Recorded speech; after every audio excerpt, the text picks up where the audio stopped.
Hi, everyone, and welcome back to A Paranormal Life. Thank you guys so much for staying up with us, and for everyone new, welcome. Tonight, my guest is Duke Sullivan from World Bigfoot Radio. He is an experiencer and researcher. Before we get into it, I do want to remind you that Super Chat is open to like, share, and subscribe. And if you have any comments or questions, just put them in caps so we can all see them. All right, let's welcome Duke. Hi, Duke. From the uppermost tower of my impregnable fortress here, high in the Rocky Mountains. Big sky howdy to everybody out there. Hi. Thank you so much for being here. I truly appreciate it. Always fun visiting with new people on different shows and getting to talk to other people with different standpoints and viewpoints and sharing some information. That's what I'm here for. So, tell us about your experiences, because when we first talked back in November when we were setting this up, you told me about your experiences and they were amazing. Like I was stunned, and I think the audience would love to hear them. Well, that goes back an awfully long way. I had my first sighting in 1972 when I was a 10-year-old kid out sledding, middle of the winter, and I had my second sighting when one of them came and visited my house, actually, where I was growing up, and I was 15 years old. So that was 5 years later, 1977. And so ever since then, after I had my first sighting, I figured if I just stayed out of the woods, I wouldn't run into one again. So that was all good. But then when one of them showed up on the yard 5 years later, it went, no, the staying out of the woods thing isn't working. So I guess it behooves me to find out more about what the heck these things are that are apparently running around the woods here. And that's more or less when I got started. So I'd say even though I had my first sighting 5 years before it, I would say I started doing Bigfoot research 45 years ago. And after you're aware that they're there, it doesn't matter if you're going in the woods to do something different. Whenever you're in the woods, you're looking for them, or you're expecting them to be around, or looking for signs of them, or whatever. So after, it doesn't take you that long, especially if you travel around and go out in the woods in different states and stuff, to be able to pick up on where they're liable to be and how to find signs of them and whatnot. So just years and years and years and years of practice. Once they realize that you're actually out trying to find them, they start researching you, apparently. And if they decide they like you, then practically anywhere you walk into the woods are liable to show up, which is extremely disturbing. But I bet. yeah, I went for a little nature hike with one of my friends at a little nature area that's right here on the edge of Missoula. And what we were actually doing was, the river was really low, so we could walk across it. And there's a whole chain of islands there. Usually you can't get to them. So we were going to go walk and canvass all these different islands. And the first one over there was lots of human tracks on it. People had gotten over there. And the second one over there wasn't any. There was mountain lion tracks, but there wasn't any human tracks. And the third one over there was really a whole lot of nothing. So we were just walking around looking at all this stuff. And then when we came back, I posted up the video, and I said, this is just a nature hike for Thanksgiving, for people that couldn't get out for Thanksgiving. Here's something to look at. And there's no Bigfoot in this video. Oh, right away, 3 of my friends that are Bigfoot researchers sent me screen captures and went, there's a Bigfoot right here.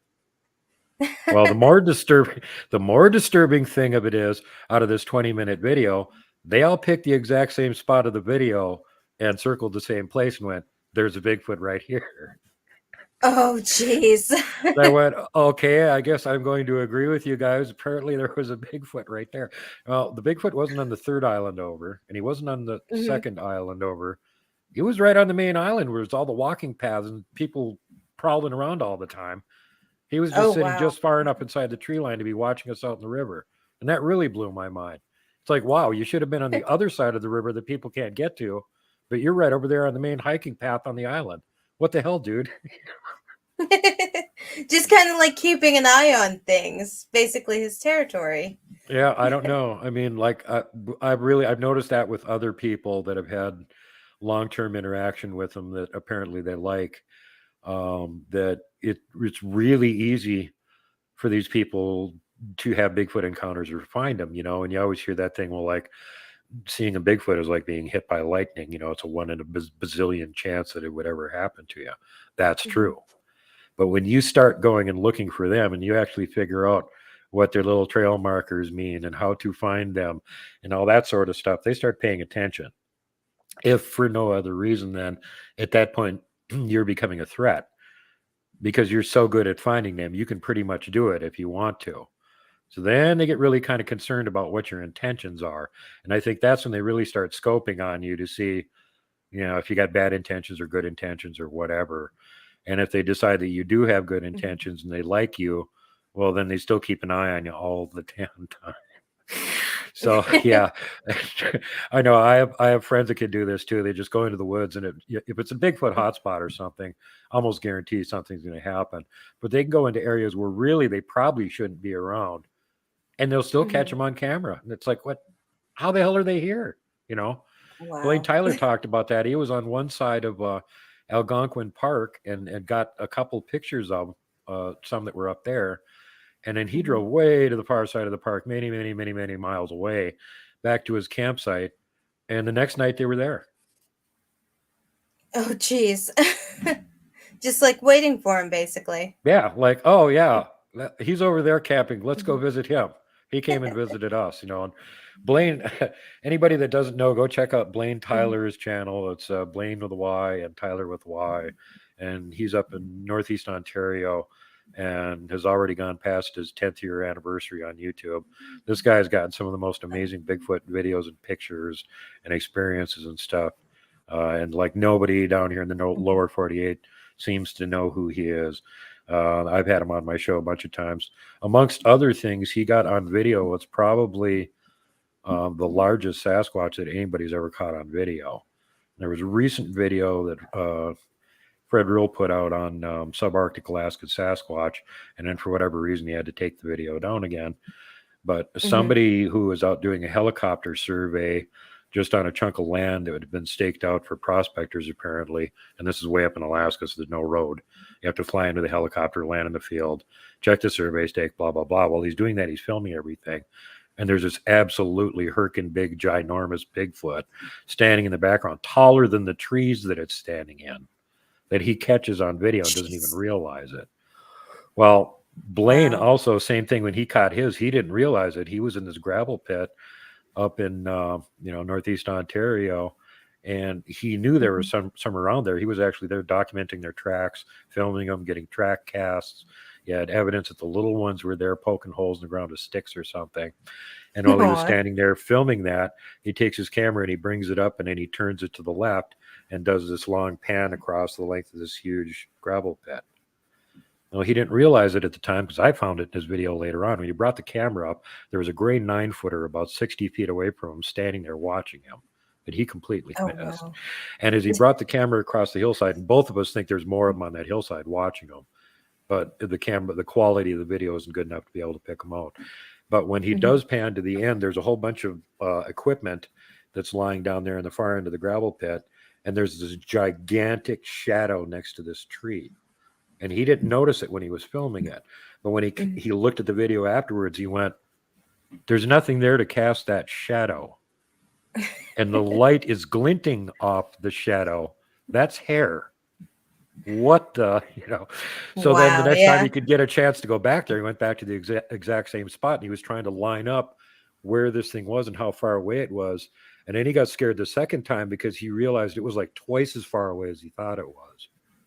And the nice thing about it was there was an obvious marker of where it was standing. There was a big tree that had a Y in it at a certain point on the tree. And he could see on the video in relation to where the tree was it was standing next to, how tall its head was. So all he had to do really was go to where that tree was and measure up to that Y in the tree, and he'd have a pretty good guess at the height.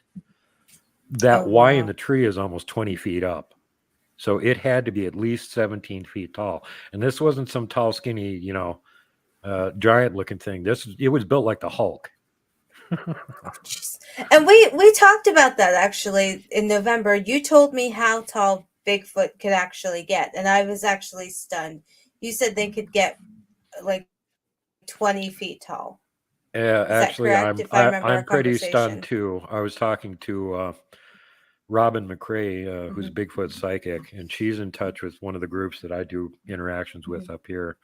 And I was talking about the size of some of the structures up here because we've literally found structures that are 5 and 6 stories tall. These aren't twig structures. They're mega Oh, wow. structures.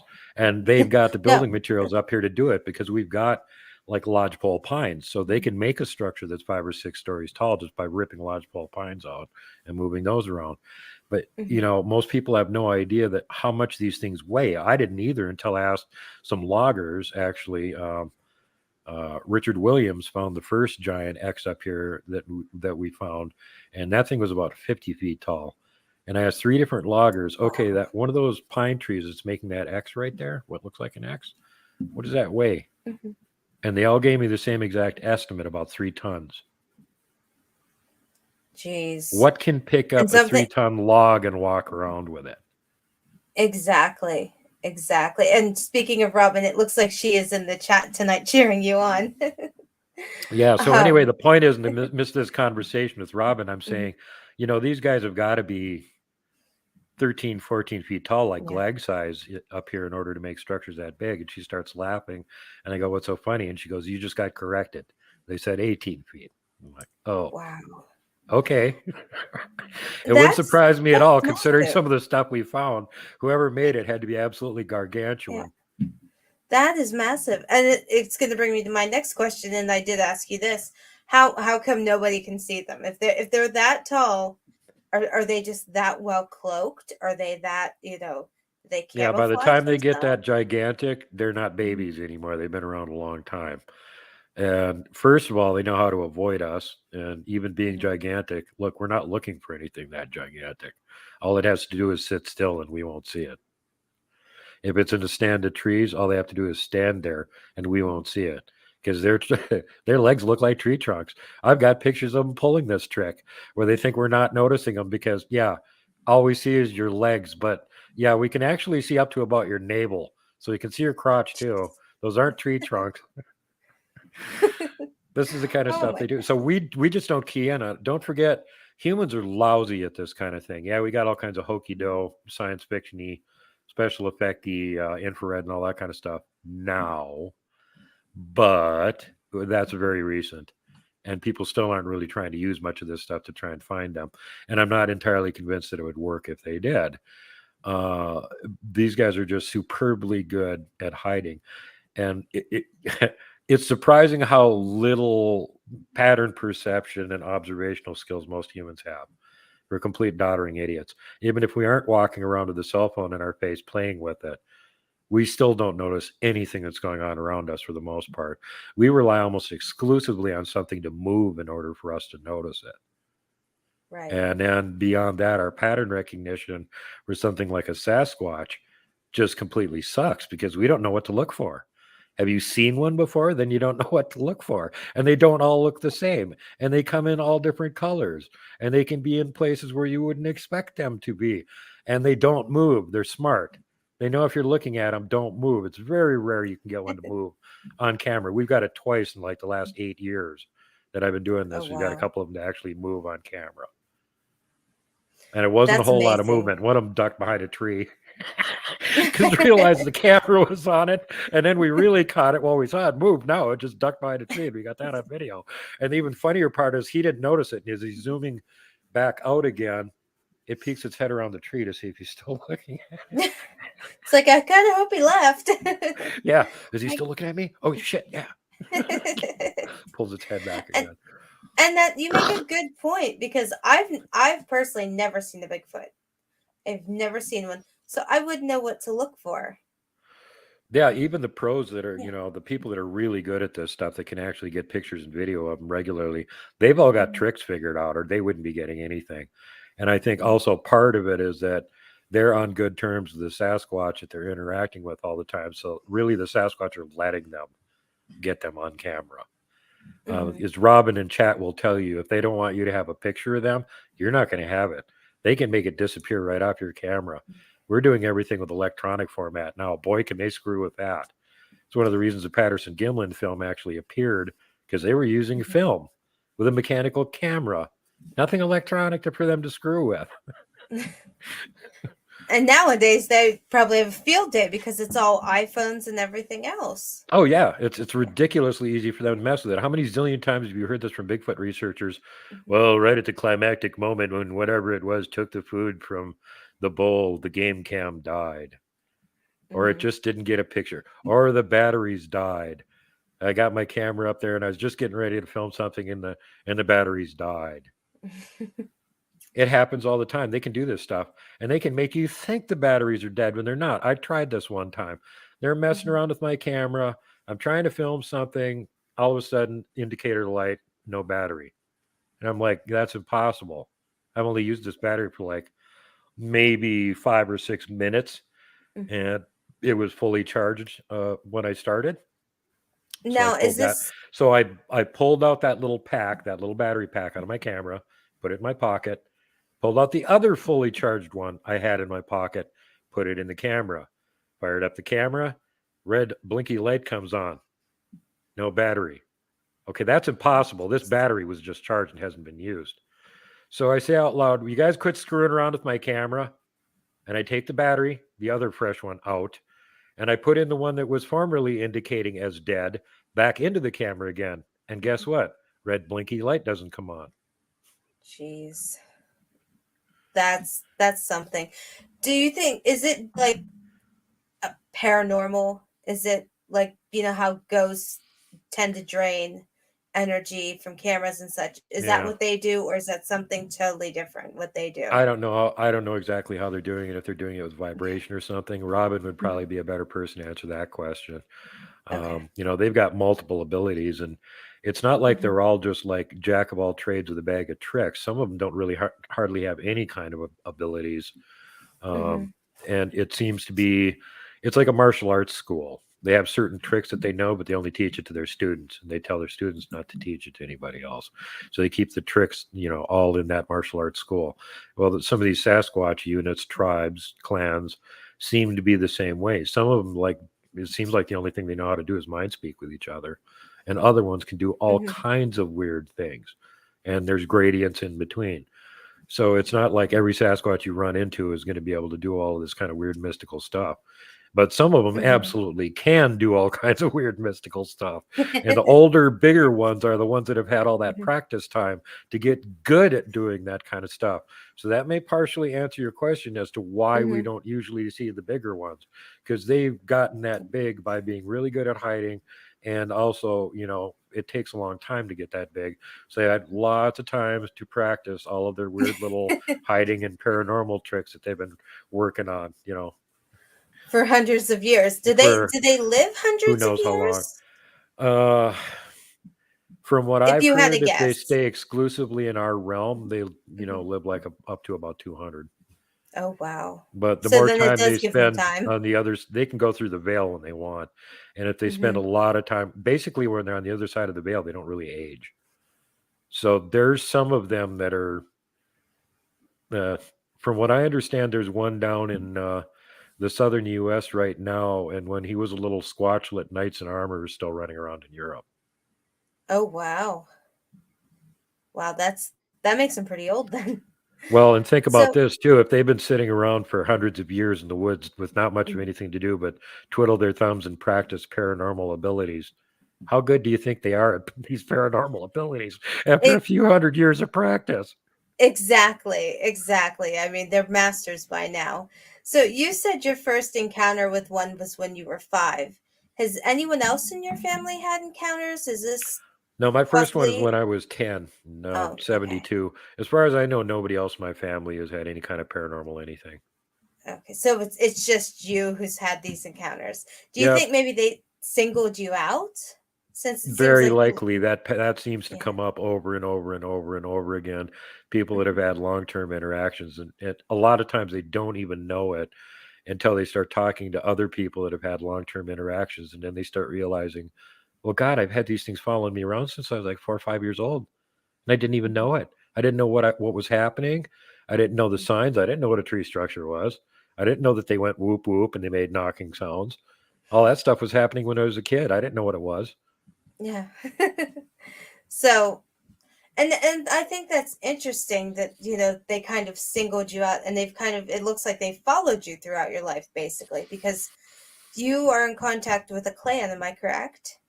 Yep, I'm completely non-psychic. I'm in, surely physical area on Mhm. this one. So actually, that's one of the reasons I need Robin for, to be an intermediary, so that I don't tick them off by doing something they don't really want me to do very much.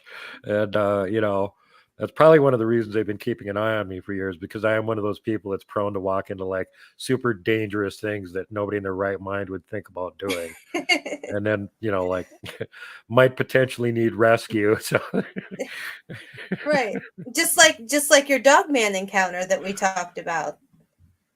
oh yeah, that was well, Yeah. I wouldn't even say that I've had a quote unquote encounter. Hmm. Catching them on video just because I walked by 20 feet away from one. I didn't see it at the time. I caught it on camera. And the same thing happened the year previously. And I have a video on my channel called Surrounded by Sasquatch. And me and Mike walked into a kill funnel accidentally, where there was a really heavily trafficked game trail. And it went right into this nice little tight spot between the trees. And luckily, I got the heebie-jeebies and stopped before I went through there and waited for Mike to catch up with me. But yeah, there were tons of them on both sides, and I had just panned around with my camera because I had the heebie-jeebies, Hmm. and I was feeling like, well, if something kills me, I should probably pan around with my camera. Maybe if someone finds it at some point in the future, they can look at the video and figure out what it is that just killed me. So anyway, after Robin and a bunch of other people looked at it, myself included, and credit Hmm. goes out to Shane, one of my research team guys on this, because I had already put the video out, and it's really fast. It's just kind of blurry. And he looked Hmm. at it and he goes, Duke, I think at 48, 45, there's one leaning sideways next to a tree, trying to pretend to be a tree trunk.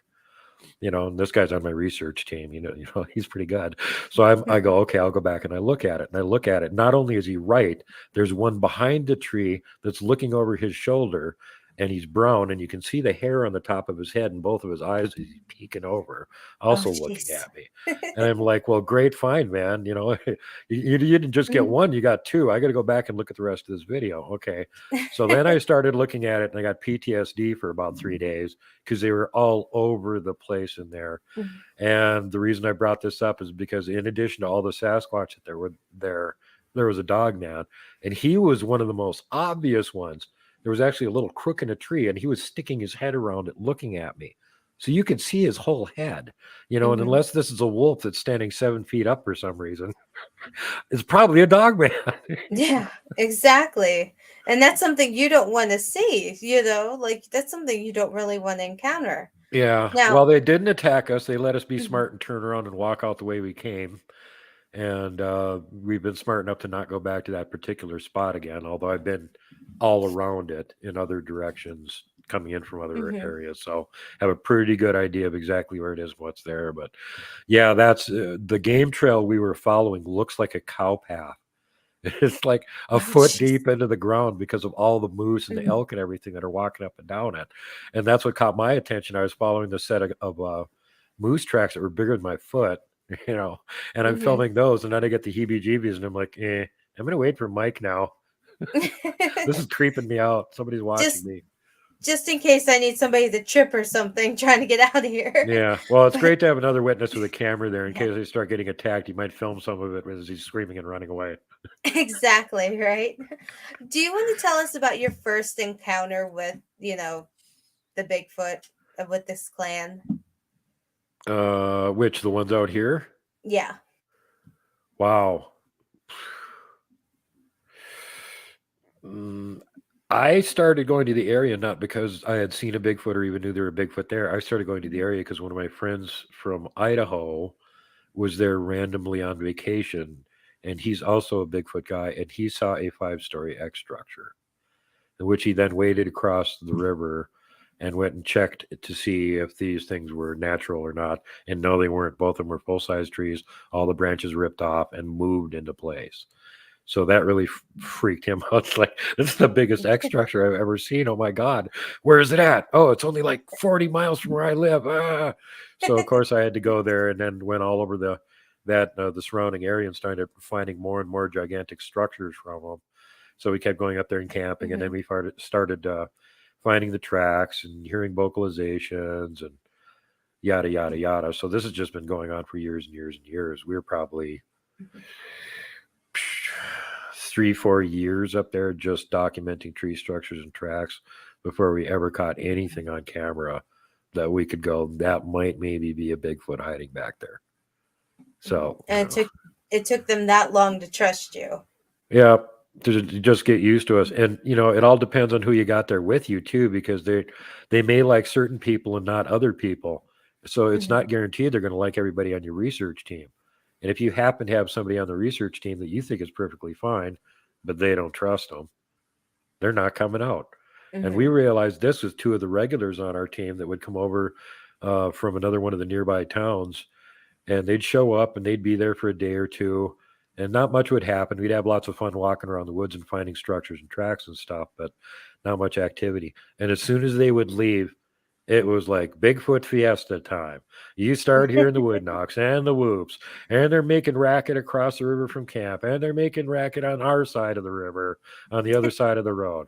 And, blah, blah. It was ridiculous.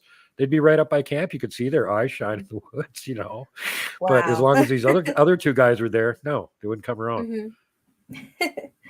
Have you ever had any of the babies or the little ones come up to you? No, but apparently the adults let them do that, because we've caught that on camera a bunch of times, and where they're apparently letting the little ones come right up and count coup on me.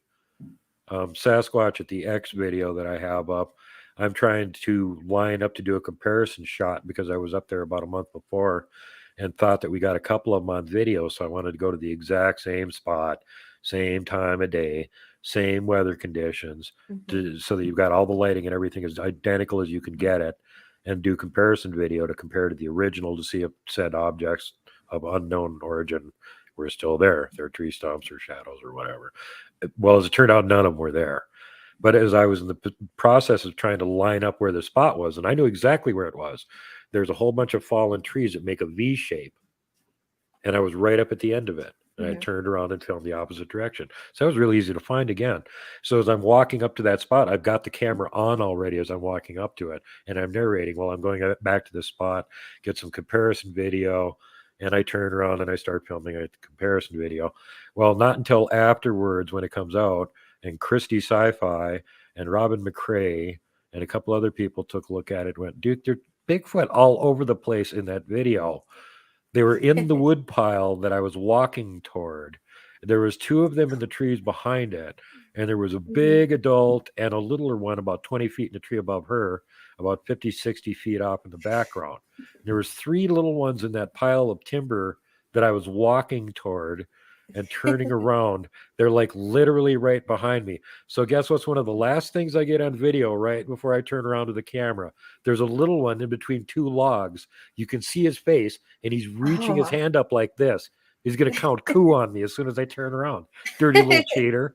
Oh. Now, do you gift them anything? Because I've heard it's dangerous. Yeah, I don't really think that's a good idea unless you're absolutely certain you've got a relationship with them. They can misinterpret you giving them food. And some of these clans are very primitive, and it's like, oh, human, you recognize that I am much greater than you, and you're giving me tribute. Where's my cheeseburger? Don't anger me. And they just expect it after a while. I think it's kind of a bad idea. The only reason that I'm doing it at this point is because they started it. I was going there for 4 or 5 years, and I absolutely was not leaving them any food or anything. And they're always super polite about it, even though they're sneaking around in camp all the time. They would never take any food. Maybe just, suspicious, circumspect, whatever. But at some point, they started leaving things, and they were so weird and obvious that I asked Robin about it, and she contacted them and said, yeah, they're leaving you presents. And then I started feeling really guilty, because I'm going to visit them. They're putting up with me being there. And like, they're giving me presents. I'm the one that should be giving them presents. I'm coming to visit. They're putting up with me. So then I had to ask Robin, what is it that they want?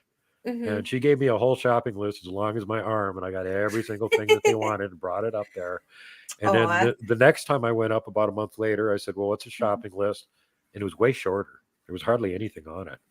And then the third time I went up, I asked, and it was like, bring some apples and more peanut butter. Okay. So what was the first big long list? I think the first big long list is they wanted to see if the person that was talking to them was really somebody that I was talking to. So they yeah. gave them this long, difficult list to see how exacting the details they were getting were going to me if I was getting the exact same thing that they were telling them, which, yeah, Kind of I like a was. test. Yeah, exactly. That was their little test. Oh, we know we're talking to this other human, but is this other human actually talking to this guy that's coming up here all the well, yeah. And it So turns then the out next thing he was that was. there was two-way communication. So what's the next thing they do? Well, they start making rules. Now they can actually tell you things. They can make rules. And there's certain areas we're not supposed to go to, and we can't have more than 6 people there, and I'm not supposed to bring any more than one new person at a time, and no guns. And we're like, whoa, whoa, whoa, whoa, whoa. What do you mean no guns? This is Montana. This is the animal attack capital of the continent, even worse than Right. Alaska. We've got grizzlies, we got mountain lions, we got wolverines, we got packs of giant timber wolves. We've got, everything in the universe that wants to attack you, and we've got crazy Unabombers. Yeah. So you don't want, you just literally can't walk around unarmed. You need some kind of defense. So Right. basically, what we said is, well, we have to have at least one gun with us. Can we keep one gun in camp and have it in the vehicle? Okay, they're fine with that.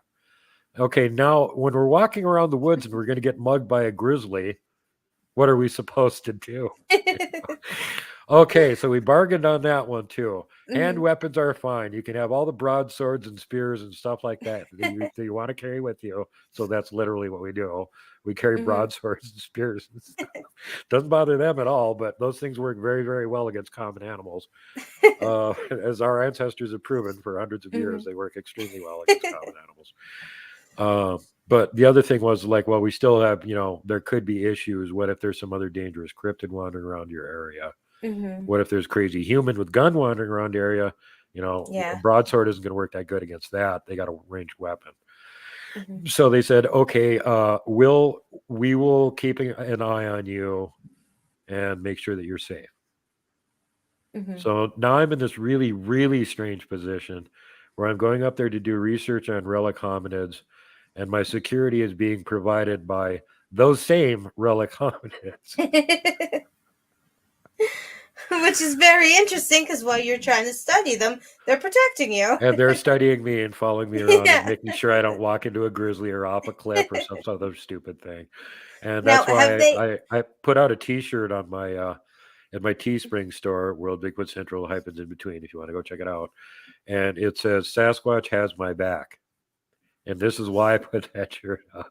Is Sasquatch literally has my back. And the picture on the T-shirt is Mr. Big. He lives on the mountain right behind me, and he's about 12 feet tall. And we got a picture of him.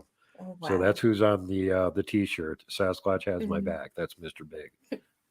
Now, have they actually protected you from anything? Have they actually chased Actually, they anything down had the to. area? They recently did have to do that.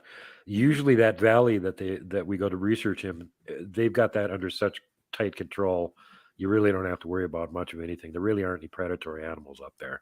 That was one of the things we noticed after about the first 3 years, because we're all over the damn place, and there's no mountain lion and no bear and no wolves. There's no predators at all, and you're like, well, this is kind of peculiar because every prey animal in the universe is up here. Yeah. So yeah, they just don't allow them in their valley.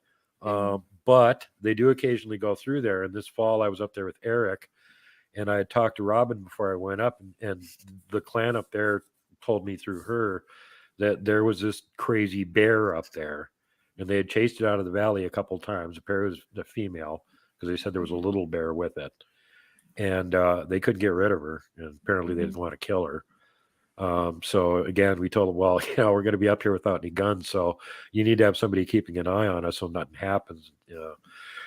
So the second night that we were there, and this is peculiar, we were up there for 4 nights, and it was dead still, day and night. There was no wind. Oh, It's just so jeez. strange to be in the woods for Mhm. 4 days and like no wind. And most of the time you weren't hearing birds or bugs or anything. It was just dead still. And so about an hour after dark, the second night that we're there, again, dead still. All of a sudden we hear, wah, boom! And I mean, it sounded like the Incredible Hulk swung a railroad tie at a 4 foot Oh, oak tree jeez. as hard as he could. It sounded louder than cannon shots I've heard. Hmm. And it was less than 100 yards away from us. Oh, And jeez. the guy that was with me literally jumped up out of his chair and went, "What Hmm. the bleep?" And I went, "Hey guys." And he goes, "You don't screw around." And I went, "I'm not screwing around. I know what made that noise." Well, I didn't find out until I got back again that what had happened Hmm. there is that one bear was sneaking up on our camp, and the sentinel decided he had had enough of that and Hmm. decided to frighten the bear away. So That really loud kablooey kind of noise and everything. And from the updates since then, I don't think that bear is going to be coming back again. it would frighten you guys too. That noise. I mean, especially in the middle of the night. Oh God, you don't expect. I mean, it's dead still. You haven't heard like hardly Mhm. any noise at all for like 2 days, and all of a sudden you hear something that sounds like a 150 millimeter cannon going off. Yeah. You're like, No, I what? don't blame you. Oh my God! Well, then the next, I think I saw who did it the following day because Eric decided to go Hmm. for a bike ride. It was about 2 o'clock in the afternoon, and I'm just sitting there in my camp chair. It's nice and warm. I'm looking at this Hmm. nice glade, and about 100 yards across, not even 75 yards across the glade, there's another hillside, and there used to be an old logging trail over there. It's all kind of overgrown now. And while I'm just Hmm. looking in that general direction, here comes one of them whipping down the trail. Like I said, 2 o'clock in the afternoon, broad daylight. Yeah, he's behind like one line of trees, but so what, dude? You're huge. He's tan. This is probably the same one that tickled Keith Crabtree's feet. He's about 9 feet tall. He's doing about 35, 40 miles an hour, and he's not Hmm. bobbing up and down at all, and he's not making a single sound. Oh, jeez. That was really impressive. That's the only time I've gotten to Yeah. see him, excuse me, actually run like that. Because, like I said, generally they won't move.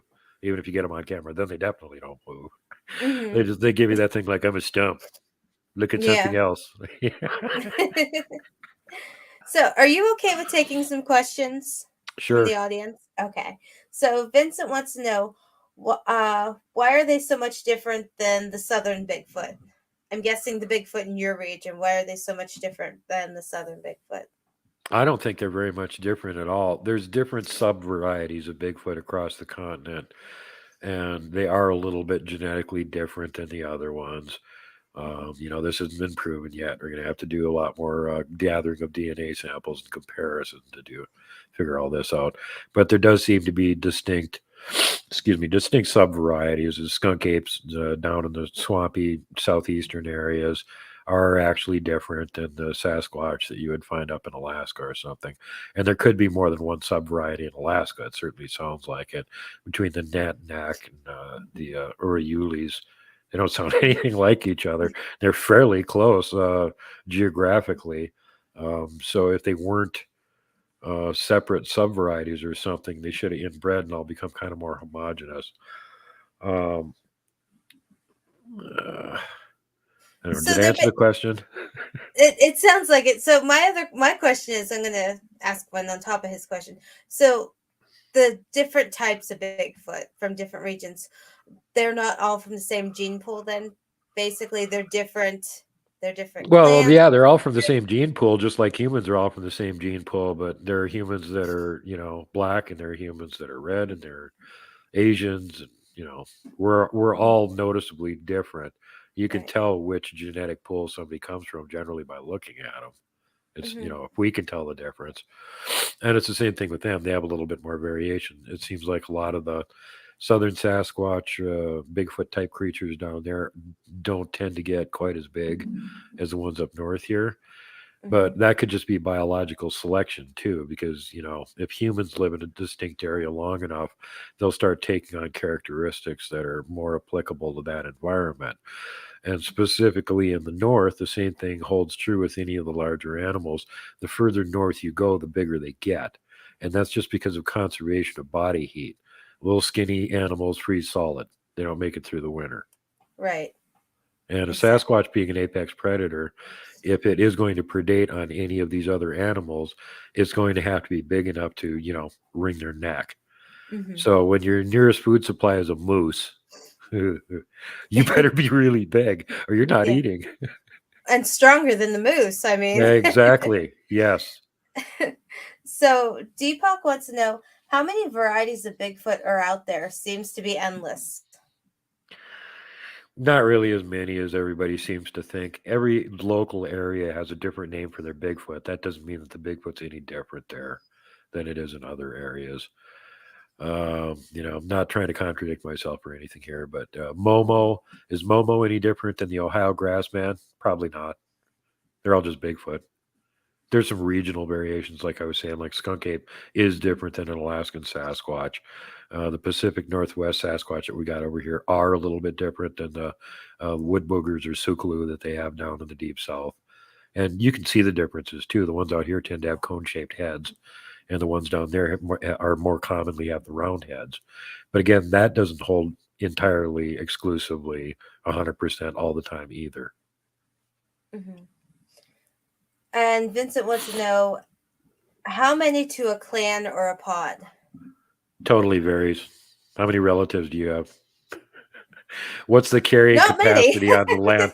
What's the carrying capacity on the land where you and all your relatives are living? If there's not enough food there, then some of your relatives will have to move. See what I'm saying? So they could still be part of the same pod or clan, but some of them could have went other places. Absolutely, and they can move huge distances too. This came up with Glag, who is up from the Pacific Northwest here, and Hmm.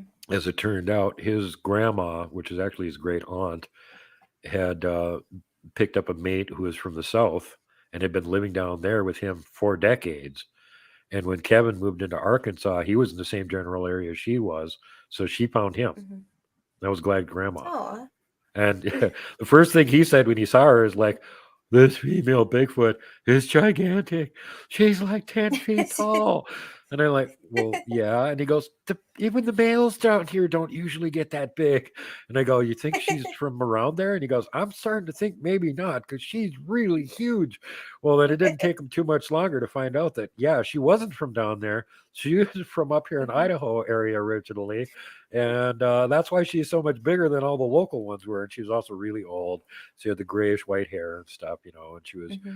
getting forgetful and Alzheimery and forgetting that you're Oh. not supposed to talk to humans and little details like Hmm. that. Oh. So they're basically just like us in a way. Very, very similar. I mean, saying that they're Hmm. 100% like us, not really, but they're Hmm. very similar to us. They have the same kind of feelings. They're very smart. They're more intuitive, empathic, and that sort of region of the brain use than we have. We're kind of wooden heads as far as that goes. Um, but on the other hand, they live very much in a natural environment. They're not getting their steak from the local supermarket. So a lot of the stuff that they do would seem to be extremely savage from our standpoint. But Hmm. that's just our standpoint. What the hell do we know? We're not part of the Galactic Federation. And I had a guest on my show that actually mind speaks with him and also is in contact with the local. There's an alien base under a mountain near her. And that's how she got in contact with the Bigfoot to start with, because she was talking to those guys Hmm. and they put her in contact with the Bigfoot because the Bigfoot wanted her to do artwork of them, of all bizarre things, to get through the point to the rest of us that they're not monsters and don't shoot at them. So they wanted her to do Hmm. all artwork of the little kids and the females Oh. who Hmm. like look less menacing to us to get it across to dumb humans quit shooting at them. And that's part of Right. my main speech at any point is these are people, don't shoot at them, you're trying to murder another person. Hmm. No, the way you make them sound, like I said, I have never encountered one, but yeah, I don't think you should shoot at something. From what I've also read, that they do look like us. You shouldn't shoot at something that looks human. I Yeah, mean, unless it's attacking you. That's probably where I would draw the line if you're being yeah. attacked. And then the other thing is too, how do we um they're just kind of guessing and feeling their way along with us, interacting with us too, because they don't usually interact with Mm-hmm. humans. There's very few groups that have a human they'll interact with at all. So Mm-hmm. if they're trying to tell you go away or something and they put their arms above their head and go like this, Mm-hmm. does that mean they're attacking you? A lot of humans would say, "Oh God, it was attacking me." How do you know? It put its hands above its head and it went like this. Yeah. Well, It's like, like Robin McCrae would tell you, if you're in the military and you do that, it means you're surrendering. That right. doesn't mean you're attacking. And sometimes they'll bluff charge you just because they want you, they don't Mm-hmm. want to hurt you, but they want you to go away. And this Yeah. usually applies to people they don't like. They'll just ramp up the activity higher and higher until you finally get the hint. They don't want you in the Mm-hmm. area. Go away. And they'll do Mm-hmm. this sometimes even with people that they actually do like. Because let's say you're too close to their kids. Even if they like you, you're too close to the kids. They'll still run you out. Yeah. Or, at the point where I'm at, where they let the kids follow me around. God, that scares me. They would still run me off or something if there was something even more dangerous, something really dangerous there that they didn't want me to run into. They might do an Yeah. aggressive type display, just stand on the trail and growl for a second. And Well, this happened to Kevin down south. Actually, he heard this ruckus going on in the woods, and it sounded like one of his Sasquatches fighting with something else. And there oh, was just Jesus. trees getting ripped down and roaring, and all Mm-hmm. kinds of racket. And being the good-hearted soul that he is, he wanted to come in on the side of the Sasquatch. So he grabbed his pistol and flashlight and ran for the woods. And when he got to the woods, one of the youngsters, juvenile, was only about 8 feet tall, was tasked with keeping an eye on Kevin, actually stood out in front, walked right out in front of him and growled at him. Oh, jeez. And Kev goes, "You want me to go back in the house?" And he tried to walk around him. And he Mm-hmm. again put himself right in front of Kevin and growled at him. Mm-hmm. And Kevin went, "Okay, I got it. I can't help you guys. I'll go in the house." Yeah. Well, I mean, that would scare me too, because it's just like a mother bear and her cubs, except the mother bear isn't going to chase you. She's going to tear your head off. I mean, Yep. Yeah, that with a that mother would bear, scare me that's a too. completely different thing. They Yeah. have their thought process isn't anything like ours is, and it's Mm-hmm. all about defending the baby, and Mm-hmm. that's sort of they won't really they won't try Yeah. and run you off so much as they'll just maul you because you're too close. So Yeah. don't make that mistake, anybody that is well versed in bear behavior. Bears are always worth avoiding. So Nancy Malcolm wants to know, would the very large ones be hybrids of the Nephilim? We actually think that there's potentially one of the branches of Bigfoot out there that are known as the Iroquois call them the stone giants. They're also called the Janoskwa, and they have very interesting description and traits to them. And some of the other research we've done, and we've actually asked the Bigfoot themselves about this. And what it sounds like is that at some point, either willingly or unwillingly, there was some kind of a hybridization between the Nephilim giants and at least one or more Sasquatch. And Mm-hmm. the results of that are probably what they were calling the Janoska or the stone giants, because they not only were of outrageously huge proportions, like your average stone giant, they were talking about them being 15 feet tall, and that's not average size for a Bigfoot. That's really on the large size. So there was something outsized about them to start with, and then also that they had 6 digits, which again is Nephilim, and the double rows of teeth thing. But they also they were hairy like a Bigfoot was. And the old legend of where the stone giants got their stone coats from is that they would rub the hair on them with like pitch, pine tar, sap, things that were really sticky, and then they'd go roll around in a pile of gravel and it would stick to their hair. And they do this over and over again until there wasn't any open spots on them. It was Mm-hmm. all rock, and they look like stone giants. And if you think about the technology that the poor natives had to fight against them, they had spears and bows that were what? Either tipped with stone or with bone. So it wasn't Mm-hmm. going through their armor. And it's interesting to note there Right. hasn't been any reports of the ones with armor, with stone armor on them. The reports of those Mm-hmm. things being around stopped at mysteriously about the same time that the local natives got gunpowder weapons. Now we have a boomstick that can shoot a hole through your stone coat. It doesn't work so good anymore, huh? Exactly. Exactly. So Vincent wants to know, what do they prefer to be called? If you know the local name of their tribe or clan, that's always the best thing to call them. Forest people is good. Some of them don't like the Mhm. word Bigfoot because it's, makes it sound like they have outsized feet, which really they don't. As they would point out, their feet are perfectly in proportion to their bodies. And if we don't quit calling them that, they're going to start calling us tiny wiener. So knock it off. Fair enough, I guess. Yeah, they have regional names for them. Robin. Like down in the deep south, if you call them the Sukaloo, that's the main Hmm. tribe down there. Here in the Pacific Northwest, it's Sasquatch, and they don't. It doesn't seem like I was over in Nebraska and stuff, and over there, if you call them Sasquatch, that's fine too. They know what that means. That you're calling them the name of one of the tribes. It'd be like if you were trying to call a human Frenchman when they were an Englishman. Well, at least you're acknowledging they're a human. Hmm. Okay, close enough. Yeah, close enough, exactly. Robin, Robin McCrae actually said something interesting. She said they are a human hybrid. So, do you want to explain that a little more, Oh or would yeah, that that's be? the for more reference on that, you can go to the Ketchum DNA study, spearheaded by Dr. Melba Ketchum, and had Dave Paulides and practically every other Bigfoot luminary on Earth involved in it. Robert Kreider collected samples for it. Randy Brisson collected samples for it.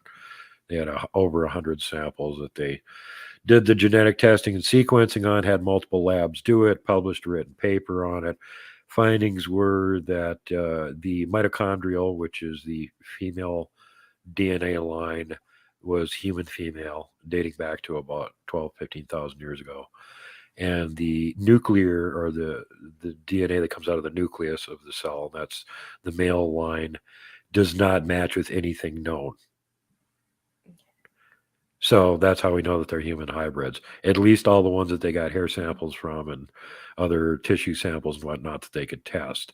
All of those from across the continent that they could get their hands on all came back the same. So there you go. There's the actual science. No supposition or Mhm. hypothetical anything on that. And Dr. Melba Ketchum's was immediately attacked by the media and also by a lot of the Bigfoot community, especially the idiots in the Bigfoot are big apes running around the woods crew that are never going to get their heads extracted from their asses, apparently. I got a couple things to say to them. First of all, if you think Bigfoot is just a big dumb monkey running around the woods, you're really stupid because you can't catch a big dumb monkey. And the second thing is, if Bigfoot was a big dumb monkey running around the woods, we would have had one in a zoo 150 years ago. Because remember, we were hunting the biggest animals on earth from a canoe with a spear. That's a whale. Before we even had gunpowder technology, we are the best hunters. If this was a big dumb monkey running around the woods, this would have been all over with a long time ago. So you guys are complete morons. Sorry, I get mad about that kind of thing. No, you actually make a good point, because if it was a monkey, they shouldn't be that hard to catch. We've caught them before.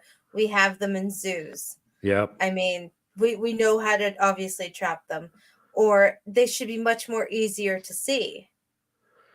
Well, and again, as far as we know, all the known anthropoid life forms on Earth, although they're pretty clever and smart and elusive, Mhm. you can still catch one. Yeah. So this is a hominoid too, and as Robert Kreider like to point out that in order for it to be in the Homo genus, like Homo sapiens, Neanderthalensis, Denisovan, Heidelbergensis, Floresiensis, any of the Homo genus, Homo erectus, Homo naledi. What do we have in common? We walk on 2 feet. Okay. Yeah. We are bipedal. All the apes, the great apes, aren't. They're quadrupeds. And they don't have feet that are shaped like ours. Their feet are shaped like hands because they're brachiators. They travel around through the trees, are arboreal. So instead of having 2 hands and 2 feet, they have 4 hands essentially. And that's the way all the great apes' feet look. And Bigfoot's feet don't look like that. We have Mhm. thousands and thousands of examples of Bigfoot tracks. They look like a human track, only slightly modified to carry the Mhm. greater weight and the way that they actually move. it works a lot better for that, which again blows holes in idiotic theories like, Bigfoot is Gigantopithecus. First Mm-hmm. of all, we don't even know what Gigantopithecus is. All we know of Gigantopithecus is like 2 jawbones and a handful of molars. So they're hypothetically reconstructing this entire species from some teeth and a couple jawbones. That's all we've got from that thing. So when they tell you it was some kind of a giant orangutan that was 8 feet tall and ate bamboo and only lived at a certain altitude on the mountains and never posed for careful shots like that one, how the hell do Yeah. they know any of that? That's pixie dust science. And let me Yeah. disabuse you of these silly notions. Let's assume for a moment that you're absolutely correct, that an 8 foot tall orangutan like Panya did actually exist at some point and even look like what we're showing on the screen. Okay, we'll give you that. He's from the orangutan family. You know what his feet look like? They look like hands. Mm-hmm. He's not from the Homo genus. He's not Bigfoot. That's pretty simple. Anybody that's an actual anatomist should know better than to make such ridiculous postulations. My finger's pointing at a certain scientist in North America right now. No, and I totally agree with you, because if you look at the pictures of Bigfoot, of the prints taken, they look like a man-sized foot, except Yep. giant, And as you some of the know? morphological geniuses that have looked at this stuff, like a good example of that is Grover Krantz. He had the cast of the Bosberg Cripplefoot track. And he took the Mhm. cast and he drew the bones on the bottom of it. Here's where this bone would be. Here's where this bone would be, and looked at the whole thing. And in order for somebody to have faked that track, they would have had to have been like a professor level anatomist, because they didn't just copy a human foot. Mhm. Everything was displaced just like it would have to be if something that was 800 pounds was walking on this foot. There Oh, you go. geez. Wow. That's something, that really is. And that's So, not the only one. Blaine Tyler, who is now making a cast of this and sending it down to the Nebraska Bigfoot Museum so they can have it on display, he's got a cripple-footed track from up in Ontario too. oh, wow. Now, do they all have the same type of track? Because I've only seen them not like in a They're set very like that. similar, but they're not all identical. As Robin Uh, would point out, that even the hypothetical mid-tarsal joint mhm. is not a 100% homogeneous trait amongst these different subvarieties. A lot of them do have a mid-tarsal joint, and other ones just don't. So Excuse me. that is not a for sure way to know. And there's other cryptids out there that have similar feet too. Mhm. Mountain giant tracks look a lot like a human track or a Bigfoot track, but they don't have a hallux. They've only got 4 toes, and the 4 toes all look the same. They're all about the same size. Really Oh, peculiar. wow. If you see one of those tracks, leave Mhm. the area. Well, I want to talk to you about mountain giants. So, Nancy Malcolm wants to know, how well do modern human females survive as mated to a Bigfoot male? Having babies must be difficult. Yeah, absolutely. And I think that, what very few anecdotal accounts we have heard about that. Although I guess it is possible. It may not work out all that well most of the time. We have the report of Seraphine Long, who was abducted by amorous young male Bigfoot, needed a girlfriend, and brought her home to mommy and daddy. They didn't really approve, but he didn't let her go either. And Mhm. after almost a year of living with them, she was actually getting physically sick, because the conditions they're in just are not amenable to a human surviving it for that long. And so she Mhm. finally convinced him to bring her back to her own people and drop her off and stuff. And according to the account, a week or two after he dropped her off, she actually miscarried. Oh, Um, wow. so, yeah. Wow. Nancy again wants to know how. Okay, wait. We have to take that question off. Sorry.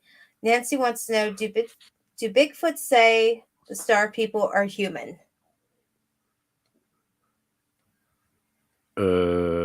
Don't know the answer to that one. Okay, fair I enough. know the Sasquatch people say that Mhm. they're made by the Creator, by God. Mhm. And we also, according to them, are made by the Creator, by God, Mhm. and that neither of our people came from this world, Okay, and they got fair here enough. first. Nancy also wants to know, How long has Bigfoot been in North America? Way longer than we've been here. According to what we can figure, native legends and all that sort of good stuff, the Sasquatch were here in North America before either humans or giants showed up. They're the old farts. They're the ancient people. So, if you don't mind, let's move on to giants. What do you know about giants? I know you should avoid them. They're not to be trusted. And we still get reports of them from here in Montana. So giants are not a dead issue. In Montana, giants are not just a thing where there's bones in the ground, maybe, but there probably are. People are still seeing them here and having weird experiences that would make you think maybe a giant was involved. I could think of like 4 of them right off the top of my head. They're all recent. You could feel free to tell us because we would love to hear them. Now, one of the most recent came in on somebody else's channel where somebody had written in the story and told them, and they don't live they live about 15 miles from here, and they said where they were at was within a 2-hour drive of where they live. So, so I'm definitely within the radius of where this happened. But they have a favorite trout fishing stream, and they went to the trout fishing stream. It was during the summer. It was nice and hot. It was late summer. And apparently it takes about an hour just to hike in from where they park to get to where the stream is. And when they got there, the conditions were kind of warmer than they wanted. And when the water's too warm, the trout don't move around. So he got the notion that if he went further upstream where the water's colder, he might run into some little, deeper areas where there was some actually trout moving around and he could maybe catch something. So he went about 1.5 miles upriver where he had never been before. And he said the further upriver he went, he started getting this really peculiar feeling. First of all, like he shouldn't be there. And secondly, the terrain itself just started looking kind of weird, like he was going back in time and everything was looking really primitive and definitely nobody ever comes up here kind of thing. So he found this pool that looked pretty promising. Of course, he'd never been there before. And he's got hip waders on, so you got to be careful when you're walking around. If you get sucked underwater or something, you'll drown because there's nobody there to save you. Mm-hmm. So he's like made his way about halfway across this area. And he starts hearing this racket from the side of the river that he just left, a little bit upstream from him. And he can see these 50, 60-foot trees are shaking, like something's trying to push its way in between the trees. Now, this is freaking him out a little bit. So he's kind of like gingerly working his way further across the river, trying to make sure he doesn't get his hip waders filled with water. And right about then, the thing that was pushing the trees out of the way walks out onto the shoreline. And he said it was a literal giant. It looked like a giant human.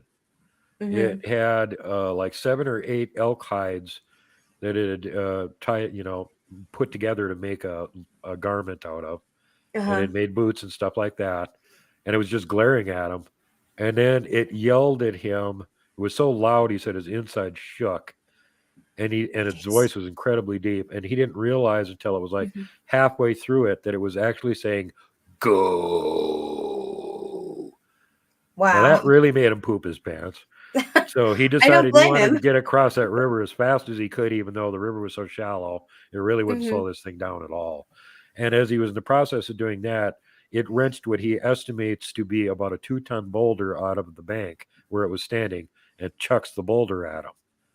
Oh, geez. Now, at the point where he sees it start to do this, he doesn't really care. If the hip wader's filled with water and he drowns, who cares? So he's mowing across this river as fast as he can. The boulder hits the river right behind him. And between the water splashing him and actually the boulder hit the bottom, and he got hit with shrapnel from the rock that broke off, and he had a bunch of cuts and stuff all over him that he had to have taken care of when he finally got back again. But by the time he got out on the embankment, he looked back to see it was picking up another boulder to huck at him.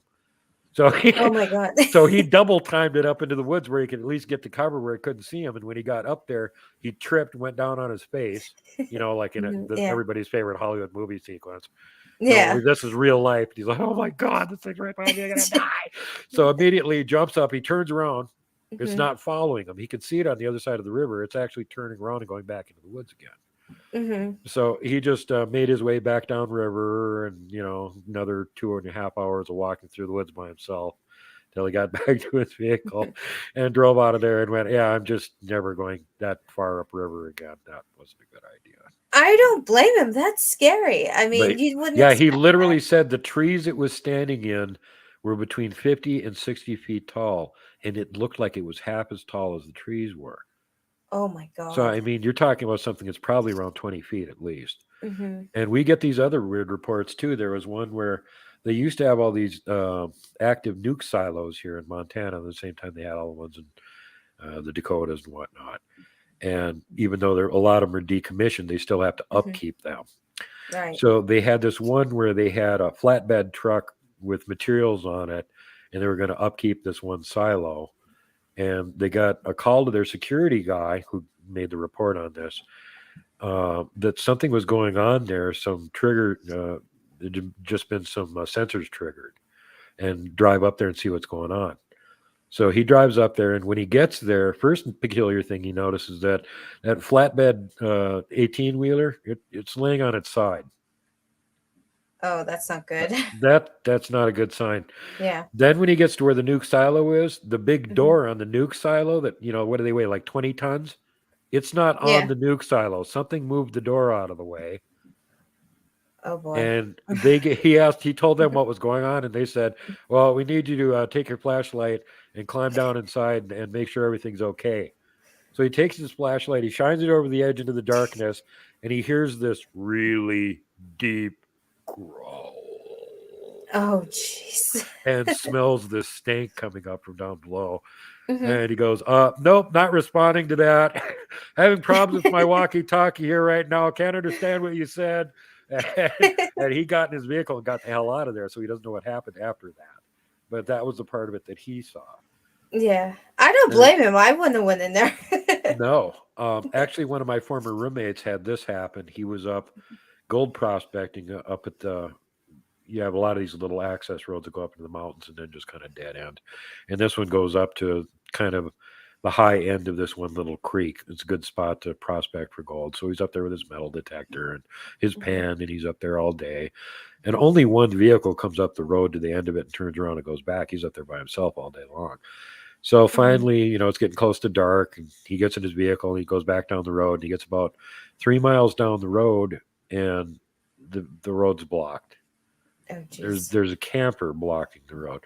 The camper blocking the road is a pickup truck, double dual tandem. Mm-hmm. That's got a huge camper on it. So about 3.5 tons. Yeah. Now, the interesting thing about this is on one side of the road, there's a really steep embankment. On the other side of the road, there's trees. There's about a 5-foot ditch, and there's trees.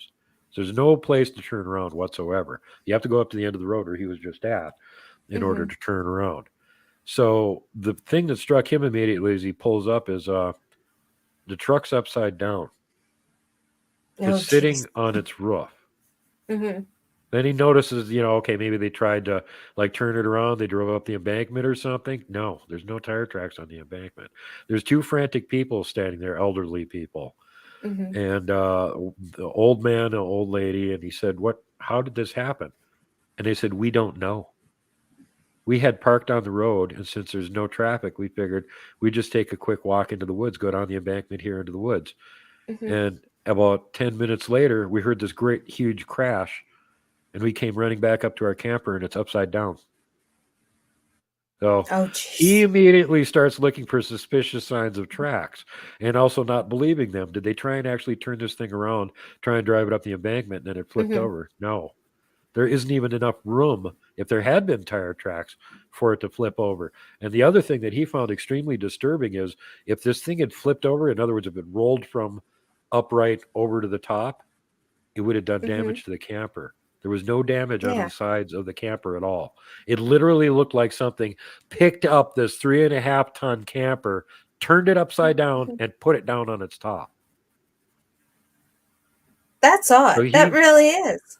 He managed to work his way vehicle, because he had a little compact, and he could squeeze around it far enough to get almost sideways on the embankment, make it around the vehicle, and then he gave the old lady a ride into town and left the elderly gentleman there with their upside-down camper. The objective here was to get them to where there was cell phone signal so she could get a tow truck out there that could somehow figure out how to get this thing upright again. God, I can't imagine what kind of a nightmare that must have been. But again, it's like, what can pick up a 3.5 ton truck turn it upside down. Yeah, like it's a toy car. I mean, Exactly. And not roll it over, yeah. but literally pick it up and put it upside down. And There's I'm no gonna room say this: either I wouldn't direction have to wanted roll to it stay over. there, right? Yeah, I wouldn't have wanted to stay there. I'd have been like, "You're taking me too." No, it made Like, him I wouldn't paranoid. have. he he still doesn't want to believe. He didn't want to believe for a long time that there was such a thing as Bigfoot because he had never actually seen one, and he's Mister Right. Outdoorsy running around the mountains all the time. And then I started telling him the things to look for, and he started getting more and more disturbed about it. And now he's actually seen one, so he knows for a fact they're real. But that was, it's just like you're ruining all my fun in the woods. I don't want to go hunting and stuff anymore. Now that I know these things are out there, and I'm like, well, they never hurt you before. And he's like, well, good point. Right. Now, are giants only in one specific area, or are they like Bigfoot and they're just in almost There's everywhere? unfortunately small pockets of them in really desolate wilderness areas. We already know about the Mhm. report of the giant of Kandahar from Afghanistan 20 years ago. That seems to have been a real thing. And then they periodically pop up over here on our continent too. The ones I was just telling you guys about that have happened here in Montana. Mhm. And then earlier this year, What Lurks Beneath put out a report. And some of these channels are just like, yeah, they're making this stuff up, or who knows where they get these reports from, or whatever. Now, when he put this report out, it was interesting to me because I had actually gotten the same report from a friend of an eyewitness that was actually there the day before. And it was the same exact report, except I had a couple more details he didn't have. So I went, oh God, this one's probably real, And this was about, there was a park in Colorado that just mysteriously got shut down. The Mhm. only information that got leaked out is that at least one ranger and maybe some civilians just got killed. And so they Oh closed off the wow. whole park. They sent in a kill team. They Mhm. got rid of what the problem was. And then about 2 days after this report came, I got it. I got it the next day. He did the report on it, and 2 days after that, that park was open again. Oh So wow. we Do were you think? literally getting reports on this while it was going on.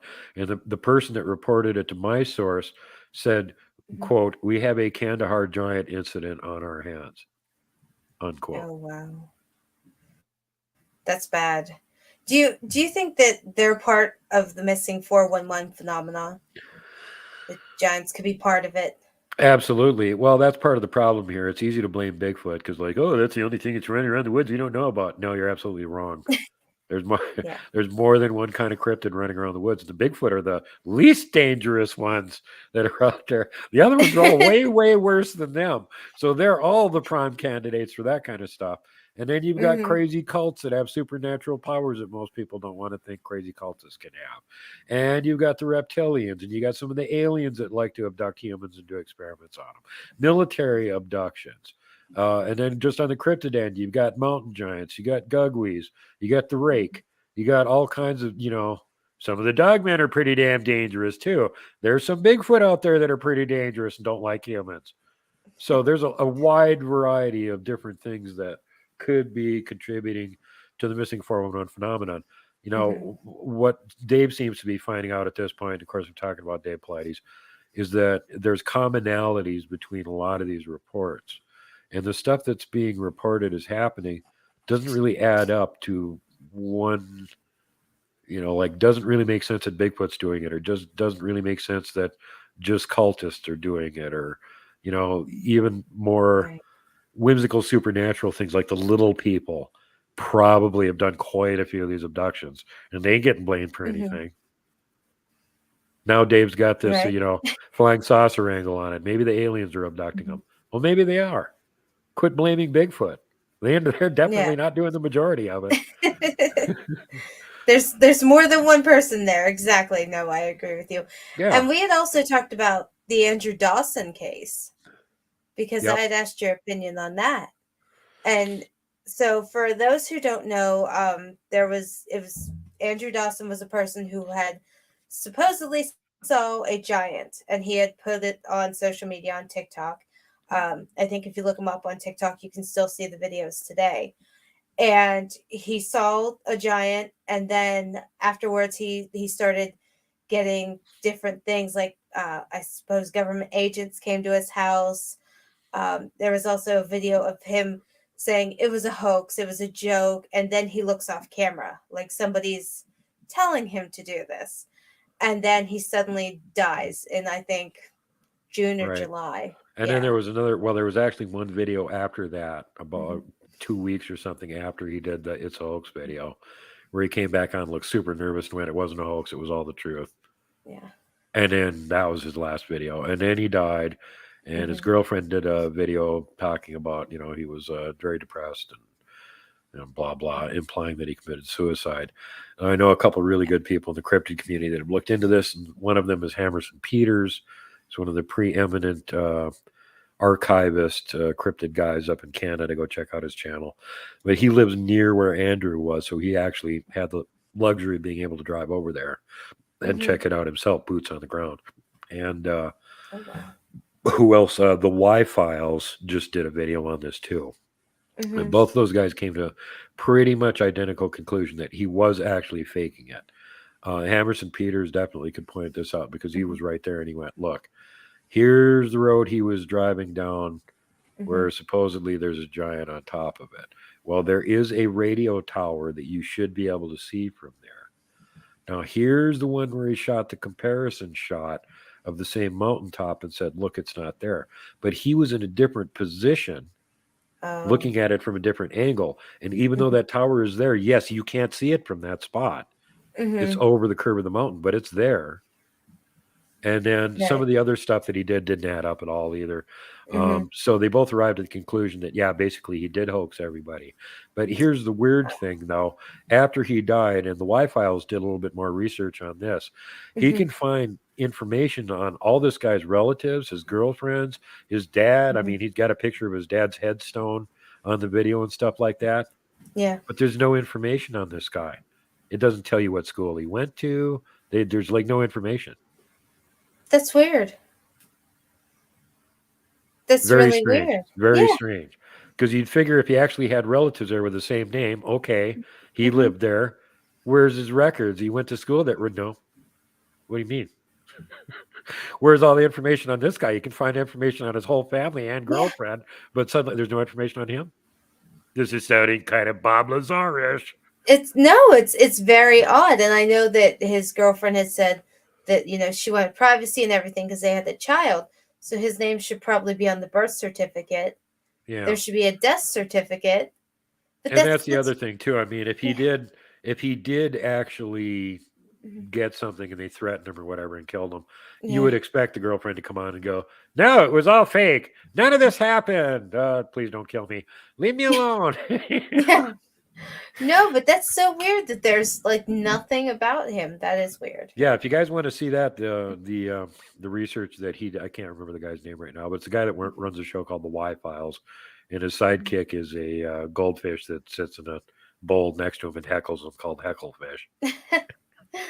Sounds like a very interesting show. Oh yeah, Hecklefish is great. Hecklefish knows what's really going on. He's the bumbling host that doesn't believe in anything, and Hecklefish is always going, "It was lizard people. I keep telling you." Now, have there been any reports of interactions between Bigfoot and giants? Yes, in the Ramayana Sanskrit epic, going back 6,000 plus years. There is the story of Lord Rama and how his ootsy cutesy girlfriend got stolen by the demon lord that ruled a nearby island, the demon lord Lanka. The island is named after him. It's called Sri Lanka. Okay. Anyway, Lord Rama did not have enough boats to float his army across to Sri Lanka and attack this jerk and get his girlfriend back. And he did not have enough vimanas to make an air force to fly in an army to attack this jerk and get his girlfriend back again. So he was sort of in a quandary as to what to do until his allies, the Vanara, suggested to him that they would build a bridge for him between India and Sri Lanka, and then he could just march his army across it and invade them all to his heart's content. And he went, well, that sounds like a great idea. Is there enough of you guys? Oh, yeah. We'll get our buddies from all over the planet to show up and help you here. Don't worry about it, Lord Rama. We got you. So if you go and look at the Sanskrit, what are the Vinara? Well, they've got all these intricately carved stone temples and stuff. And go see Praveen Mohan's channel. He'll show you all that amazing stuff. You got like 3 million subs. Guy's absolutely spectacular. And he has pointed this out in the past too. What is this temple of the monkey god stuff with all these Vinara people on it that look like monkeys? Those are Bigfoot. And they actually did them wrong on the temples, and he's pointed this out too. Some of the temples that were made within the last 1,000 years or so, they portray them as something that looks like half a human and half a monkey, and it's got a monkey tail. And he said, but that's not how they're described. And I went, wait. And I went and looked it up again. And I actually found a conversation with two experts on Sanskrit that were talking specifically about the Vinara and how that had all been mistranslated. And yeah, it doesn't say anywhere in there that they had tails. Here's the description of the Vinara. Vinara in Sanskrit literally means forest people. And what do these forest people look like? Well, they don't wear clothes. They're covered with hair, and some of them are the size of elephants. Does this sound familiar? So anyway, the Vinara, clearly the Sasquatch, build this huge bridge across from India to Sri Lanka so that Lord Rama can go get his babe back again. And they go one step further and they say, hey, we hate the giants. Can we join up with your army and massacre those bastards? And he's like, yeah. Gives them a high five. So they build this big bridge, and according to the epic, the bridge was supposed to be about half a mile wide and about 10 miles long. And then they all invade, and they kill all the giants, and they get his girlfriend back, go back to the mainland, and they all lived happily ever after. So this is all a great story. It's a great story, except for the fact that they were doing some satellite scans on the Bay of Bengal, and they found what looks like an old bridge buried underneath it that went from the mainland to Sri Lanka in exactly the same place that what they called Adam's Bridge was supposed to be. So having found this from satellite, they got extremely curious, and they sent a scuba team down to investigate, and they came back looking perplexed, going, I don't think that's natural. Then they sent another scuba survey team down with archaeologists that spent about 2 years working on it and filed a report on it and came back saying, this thing is constructed and it's been here for at least 6,000 years. And there's your report from over 6,000 years ago of the Bigfoot invading Sri Lanka and killing the living crap out of all the giants there. Wow, that is actually a great story. So here's my other question. Why have there not been any bones found, whether it's giants or Bigfoot? I mean, you would there think have been. If they get into the hands of if they fall into the hands of the government hides them. We already know what's happening with the Smithsonian and the giant bones, because people are routinely digging up mounds with giant bones in them, reporting to the local newspapers. It was all over the place. Right here, the ancient giants who ruled America and the great Smithsonian cover-up. And that's what's been going on for the last over 100 years in the U.S. Every time they dig up these giant skeletons, and the Smithsonian wasn't Johnny on the spot, they had the locals forensically examine them. They took pictures. They had all kinds of stuff in the newspapers, and every single story ends with, and then the friendly fellows from the Smithsonian Museum showed up, and by Jove, they hauled the remains away for further analysis. And they shoved them into some storage facility with the Ark of the Covenant in a box next to them and forgot about them. Or they were dumping them in the Atlantic or shoving them in incinerators. They've been accused of doing all this stuff. But the fact of the matter that this stuff did happen a lot and is still happening, and they're still covering it up. There's absolutely no doubt about it. The Powell Doctrine is still holding sway in the Smithsonian Museum.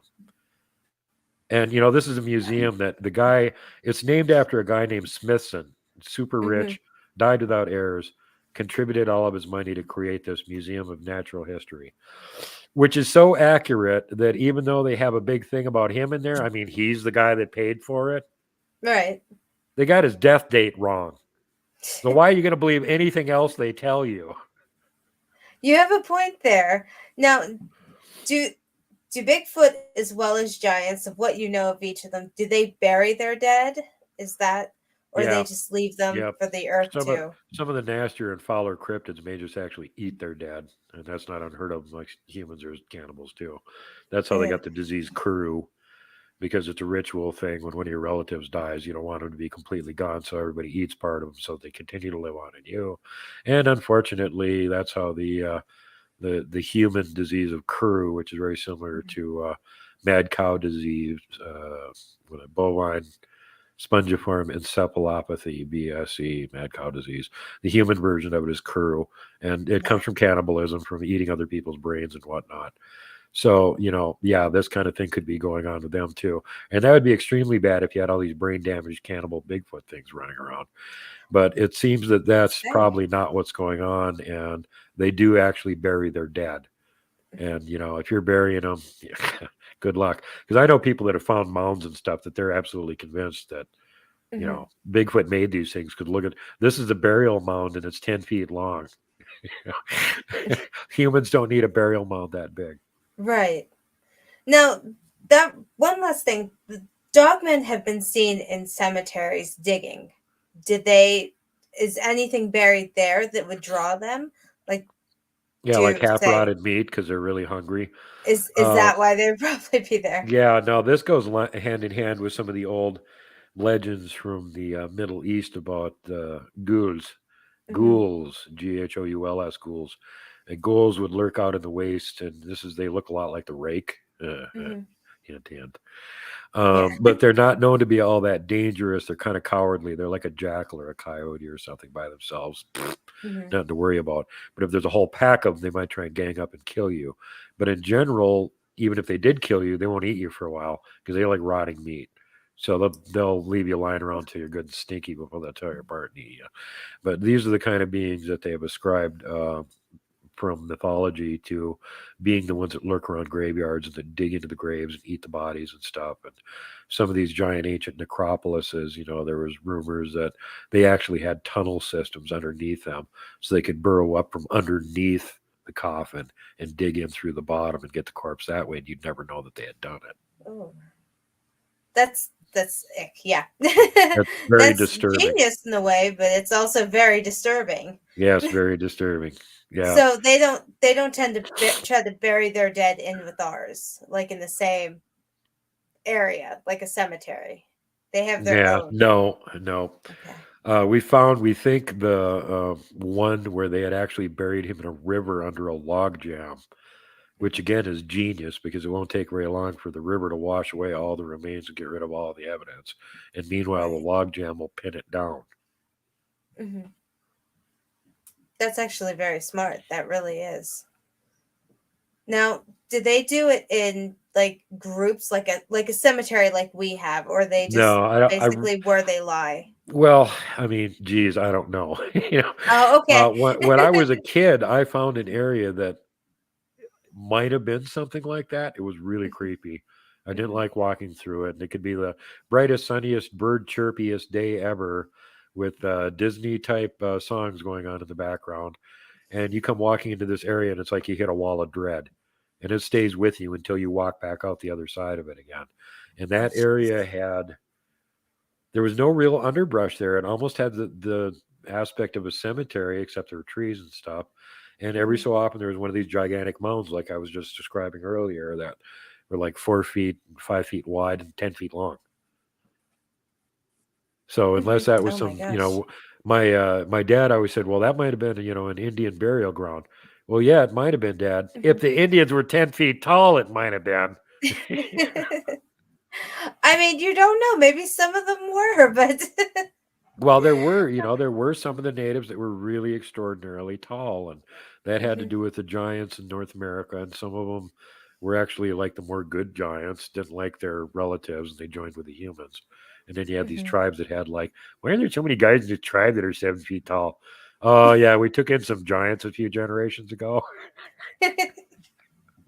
That I mean that makes sense actually, because Yeah, then you have the it's considered the genetic deformity of giantism. yeah, yeah. And the giants So, didn't get along with the giants either. They had the reports mhm, of the oh God, I think it was the Cherokee. Don't quote me for sure, but mhm, thousands of years ago, there was a volcanic eruption here on the West Coast that messed everything up really bad. And a lot of the West Coast tribes had to move east to survive. And they were all kind of clumping up against the Mississippi. And there was already one tribe there when this other tribe showed up. And the tribe that was there, they were all between like 7 to 9 feet tall. Mm-hmm. And they wanted to cross the river to go to the eastern side of the Mississippi. And there was a tribe of what they said were like 18-foot giants over there that wouldn't let Oh, them go wow. across. Mm-hmm. And so both of these tribes, the smaller giants and this huge tribe of natives from the West Coast, teamed up, went across the river, whipped all of their butts very soundly, and chased the remainder of them down the Mississippi to the far south. And that was the last they saw of them. But that might have been, like part of the mound builder culture all along the Mississippi there. We had what appears like giants ruling the roost and making the humans, their pitiful slaves, do all the dirty work for them. Oh, wow. That sounds like it. That's amazing. That really is. So, and we've come to the end of our show, which I appreciate you being here, Duke. Thank you so much. You're welcome. And if thank you. And I'd love to have you back. I really would. You've been a wonderful guest, and I do want to thank you again. Do you want to tell everyone how to get a hold of you, where to find you? Sure. You can find my main outlet over on YouTube, World Bigfoot Radio, but I'm also on the other platforms, Bright Eon, BitChute, Rumble, and Odyssey. And I just checked the other day, and right now I have the #1 Bigfoot channel on Rumble. My Oh, next competitor is congratulations. Buckeye. My next competitor in second place is Buckeye Bigfoot, and I got three times as many subs as him. And Well, so, yeah, there's congratulations. also additional content on Rumble and BitChute Mhm. that is not on YouTube because YouTube doesn't like some of my content. So it goes over there where they don't censor me. So you guys might want to join those platforms just so you can get all that cool additional content. Way too cool for YouTube. But I also have support groups on Facebook. I have a World Bigfoot uh, radio TV support group that tells you when shows are coming out exclusively. And I also have Montana Bigfoot Project, which covers a lot of researchers and specifically like research going on not only in Montana but the Pacific Northwest and then even beyond that to different parts of the world. And if you don't like censorship, you should be on MeWe, the real social media network that doesn't censor you. And I have the #1 and #2 biggest groups on that platform, which would be World Bigfoot Central and Upper Midwest Bigfoot Central. Come on over, join up. We'll definitely have to check you out on those because we loved what we heard here. So, again, I do want to thank you, Duke. Thank you so much. You're very, very welcome. And one other thing for anybody else Mhm. that wants to hear me on a regular basis, I'm good friends with Dave Scott over at Spaced Out Radio, and I do a cryptid report on his show on Tuesdays and Thursday nights during the third hour. So if you want even yet more additional Duke content, and I tend to cover the stuff that just happened, like Giants in Colorado Park closed. That story is the kind of stuff I cover over there. So there you go. Oh. All right. Well, again, I truly appreciate it. And you have a good night, Duke. Thank you again. Thanks for having me on the show. Love you, everybody. Take care and don't Thanks. hug the Wookiees. Good night. Bye. All right, everyone. Thank you so much for being here. I truly appreciate it. Next week, I am going to have TikTok's Nurse Hadley on. She is a hospice nurse who is going to be sharing her inspirational stories of being with her patients as they see loved ones before they crossed over, as they see pets, as they just see different spirits in general. So it's going to be an interesting conversation as well as an interesting night. Wednesday night, I'm not sure if Lon is having a report show, but Vincent will be having Preston Dennett on his show. So I'll see you guys next Friday. Have a good weekend. Bye.